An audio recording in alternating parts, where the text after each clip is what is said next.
procedure στη βάση μέσα η οποία θα έκανε ουσιαστικά το insert και θα του έλεγε βάλε μου τώρα τον αριθμό του παραστατικού και βάλε μου τώρα και την ημερομηνία. Γιατί τώρα ξεκινά την εκτύπωση. Ουσιαστικά.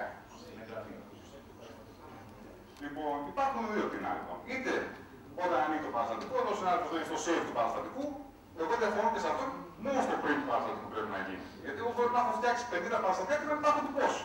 Δεν πρέπει να τυπώσει μέχρι το τυπώνω αύριο. Και είναι τέλος του μήνα ξέρω. Ακριβώς. Όχι, moderνό το πούμε. Αν είναι στο print, εγώ μπορεί να έχω κλείσιμο, να μην προλαβαίνω, να έχω πόλεμο στο αρχείο, δεν έχω οτιδήποτε. Τα έχω δημιουργήσει τώρα, με σημερινή ημερομηνία και θα το τυπώσω αύριο. Δεν έχω ιδέα αν επιτρέπεται να γίνει αυτό το πράγμα. Ξέρω ότι γίνεται σε μεταφορικές εταιρείες. Ανάλογα με τις συνθήκες μας, το θεωρώ σε ένα σύστημα του. Γιατί το λέω αυτό, επειδή έχω πονέσει παλιά, είχα επιλέξει αυτή την πρακτική. Στη φάση της εκτύπωσης και είχα πολλά προβλήματα. Νομίζω πως είναι ανάλογα με τον κλάδο. Είναι ανάλογα με το business που με τον κλάδο. Εντάξει, πέρα από την λογική όμως, το θέμα είναι πως. Μέσα σε 15 μέρες.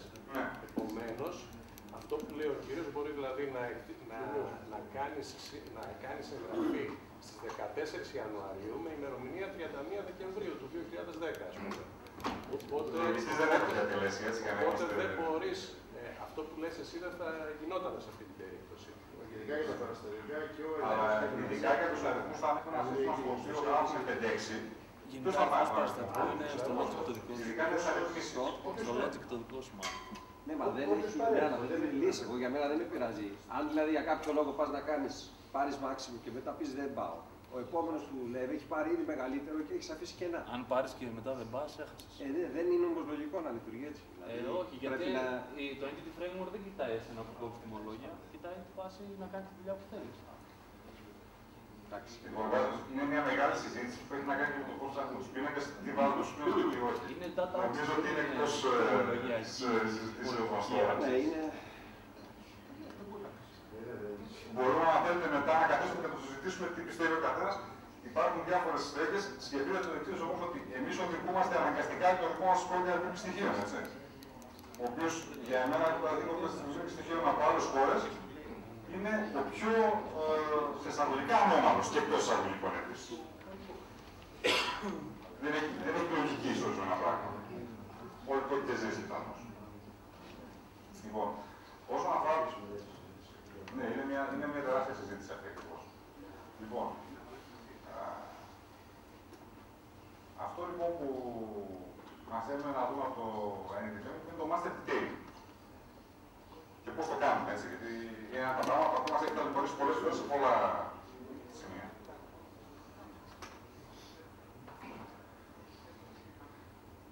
Θυμάστε στην αρχή με τα data sources που είχα φέρει το μοντέλο, σας είπα ότι δεν χρειάζεται να φέρουμε ξεχωριστά επιπλέον τις παραγγελίες, τις ξεχωριστά επιπλέον των παραγγελιών, γιατί θα έχουμε πρόσβαση αυτά μέσω των πελατών μας. Και όχι απλώς έχουμε πρόσβαση μέσω των πελατών μας, έχουμε πρόσβαση μέσω των πελατών μας και γνωρίζοντας τι είναι συνδεδεμένο με τι. Ακόμη καλύτερο αυτό. Άρα, αν έρθω εγώ στις παραγγελίες μου, καλή φορά μου,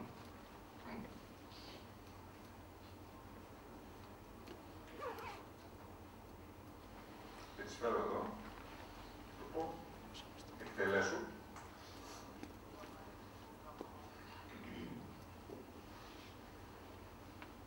Αυτομάτως αφού έχω και πει στο context των πελατών μια φορά, το timing source των πελατών μου, θα μου το φέρει έτοιμο. Αυτό που έχει κάνει extra και μου φέρει τις παραγγελίες για τον κάθε ένα πελάτη, είναι ότι μου έχει προσθέσει ένα binding source για τις παραγγελίες, για να ξέρει πώς θα αντιστοιχίσει με την πηγή αυτό που του έρχεται. Αλλά και αυτό το binding source τα είδε ουσιαστικά από το customer binding source. Άρα, όταν εγώ το customer binding source του δώσω τα στοιχεία, θα τα περάσει και αυτό στο επόμενο binding source, το οποίο είναι για τις παραγγελίες. Και στο τέλος, αν θέλω να φέρω και τις γραμμές των παραγγελιών,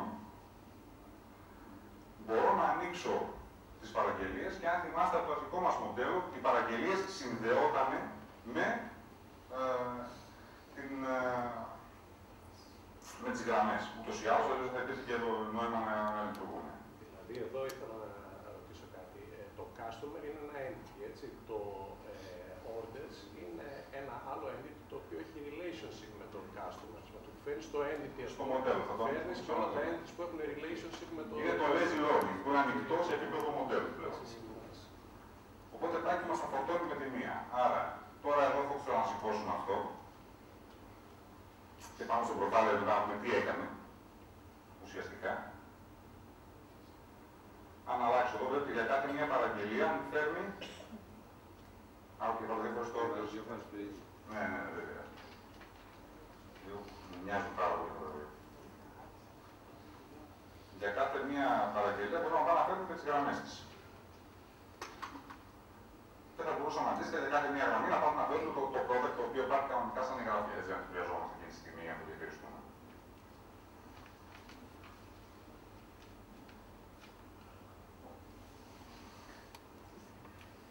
Θυμάστε που έκανα override την πρόταξη του string. Στο orders δεν έκανα κάτι τέτοιο, έτσι δεν είναι. Αυτό που δεν έκανα override, που δεν του δήλωσα πώς θα μου κάνει representation του string, μου την κάνει με βάση αυτό που βρίσκει μέσα στο entity framework στο object, που είναι ότι πρέπει να σου πω εγώ τι είσαι εδώ πέρα. Και εδώ είναι ένα order. Στην ουσία μου λέει ποια είναι η παραγγελία στην οποία ανήκει αυτή η γραμμή.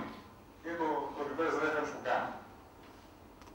Στο product όμως που εγώ πήρα και του είπα ότι θέλω να μου φέρνεις, όταν θα πρόκειται να μου κάνεις μέσα στο μερό του μέθοδο του string, δηλαδή να μου δείξεις κάτι σε string, και του είπα θέλω να μου φέρεις το όνομα του προϊόντος, μου φέρνει το όνομα του προϊόντος. Όλο αυτό λοιπόν που έκανα εδώ πέρα για να κάνω το master detail έχει ένα φοβερό. Αυτό και αν εγώ πάω εδώ πέρα τώρα και του βάλω ένα καινούργιο προϊόν,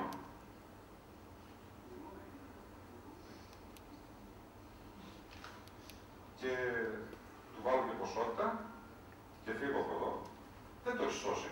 Έτσι. Δεν είναι σωσμένο. Αν κλείσω και ανοίξω την εφαρμογή, δεν θα το πω. Επίσης, αν πάω στη βάση δεδομένων να το ψάξω, ούτε εκεί θα το βρω. Αν αλλάξω εγγραφή όμως και γυρίσω πίσω, θα το βρω εδώ. Θα υπάρχει εδώ. Και όταν θα σώσω στο τέλος, θα αναλάβει να μου τα στείλει όλα πίσω. Άρα, insert order sales, που σας έλεγα, και τι στέλνει, όλη αυτή την ιστορία. Και από πίσω στέλνει και τις τιμές που του έχουν καταχωρήσει. Αν λοιπόν είχα 50 γραμμές στο παραδοτικό, θα έστελνε 50 insert. Έτσι είναι το μοντέλο του πώς δουλεύει.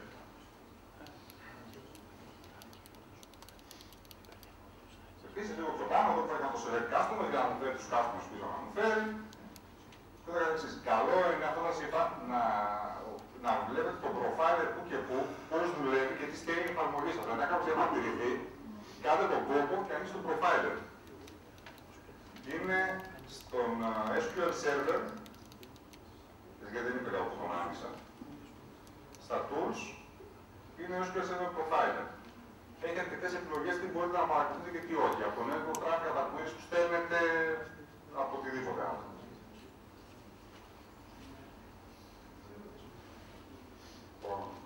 Και με αυτά έχουμε τελειώσει με τα βασικά του entity framework. Θέλω να σας δείξω ακόμα ένα πράγμα και μετά θα σας αφήσω να φύγετε. Θέλω να σας δείξω πώς μπορείτε να φτιάξετε μια βάση δεδομένων χωρίς να την έχετε. Το model first. Όταν ξεκίνησε το entity framework, αυτό που μπορούσαμε να κάνουμε ήταν ότι αποκλειστικά μπορούσαμε να φέρουμε μια βάση δεδομένων μέσα στο μοντέλο μας. Αλλά αυτή η βάση δεδομένων θα έπρεπε να προϋπάρχει, να είναι εκεί. Με το model first μας δίνει τη δυνατότητα να φτιάξουμε εμείς το μοντέλο μέσα στο στούντιο και να το στείλουμε πίσω στη βάση και να το γράψουμε εκεί. Μόνη προϋπόθεση είναι στη βάση να υπάρχει η βάση ως όνομα. Ή σε αυτό που θα βγάλει το αρχείο του SSDF που δημιουργείται, θα γράψουμε εμείς δύο γραμμές που θα λέει create database. Τίποτε άλλο. Είναι πάρα πολύ ενδιαφέρον, διότι υπάρχουν πολλές εφαρμογές οι οποίες ξεκινάνε τώρα και δεν θέλω εγώ, δεν ξέρω να δουλεύω στο SQL Server. Δεν ξέρω πώς θα φτιάξω τους πίνακες μέσα στον SQL Server, δεν ξέρω πώς θα ήθελα να κάνω τους πίνακες, αλλά ξέρω πάρα πολύ καλά τι θέλω να κάνω αυτά τα πράγματα σε μοντέλο προγραμματιστικό. Άρα, αυτό που μπορώ να κάνω είναι και αυτό ένα class library ίσως έχω φτιάξει.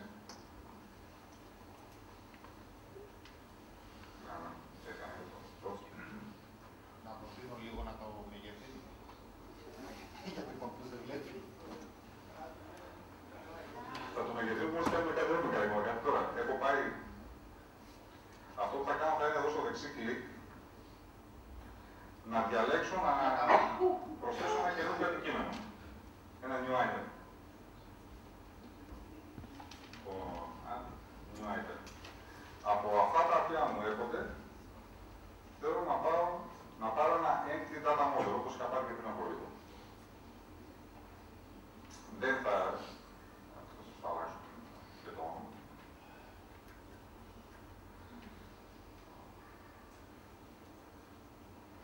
Στην περίπτωση μας δεν θα του πω ότι θέλω να φτιάξω από κάποια βάση δεδομένων, θα του πω είναι άδειο. Δεν υπάρχει. Δεν το έχω. Και μου φτιάχνει ένα κενό μοντέλο. Τίποτα άλλο.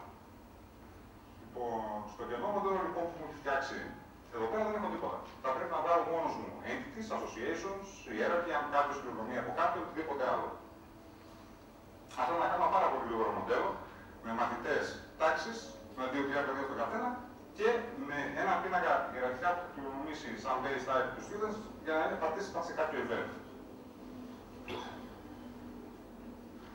Λοιπόν, βασικά και εγώ θα πρέπει να ξεκινήσουμε με ένα entity. Ας πούμε, θέλω να φτιάξω το πρώτο entity. Στο set έχουμε ένα εδώ στο πληθυντικό. Εδώ είναι το primary key ουσιαστικά. Το primary key μπορούμε να το βάλουμε ό,τι θέλουμε εμείς. Εάν το αφήσουμε όμως σε integer, θα μας το κάνει και identity, άρα θα αρχίσει να αυξάνεται μόνο στη βάση δεδομένων. Το στήσει σαν identity στη βάση δεδομένων. Αν το κάνουμε string ή οτιδήποτε άλλο, το κάνουμε και void αν θέλουμε. Έχει ό,τι μπορεί να απεικονίσει στον SQL Server, μας το παρέχει εδώ πέρα για να το περάσουμε σαν τύπο δεδομένο.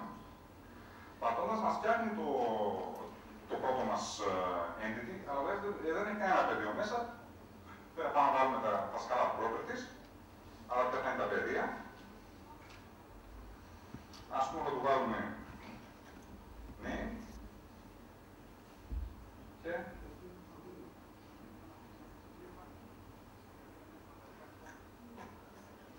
phone. Δύο πράγματα για να τα δούμε και μετά πώς θα μας κάνει η παραγωγή του μοντέλου. Λοιπόν, στο max length που έχει εδώ πέρα, πάει και το βάζω θέλω να έχει όνομα 50 και στο τηλέφωνο θέλω να έχει 20. Προσοχή, αυτό δεν αφορά το validation που κάνει το Visual Studio, αφορά το μέγεθος που θα δηλωθεί το πεδίο στην βάση. Δεν έχει καμία σχέση με το validation του μεγέθους που θα κάνει το Visual Studio από το μοντέλο.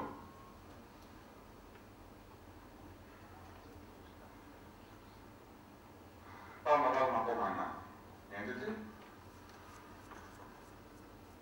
class,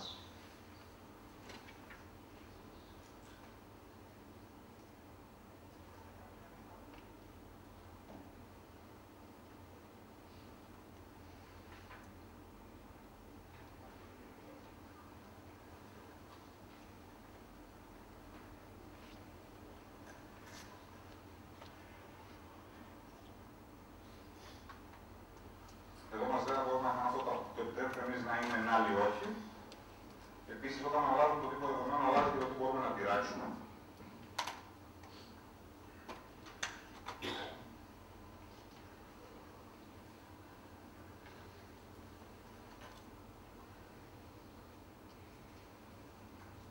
Εδώ το κάνουμε buffer max. Και το τρίτο πράγμα που θέλω να κάνω είναι να κάνω ένα entity το οποίο θα ξεκινάει από τους students και θα έχει να κάνει μόνο το participation. Άρα θα του πω κατευθείαν εγώ εδώ πέρα ότι θα το ονομάσω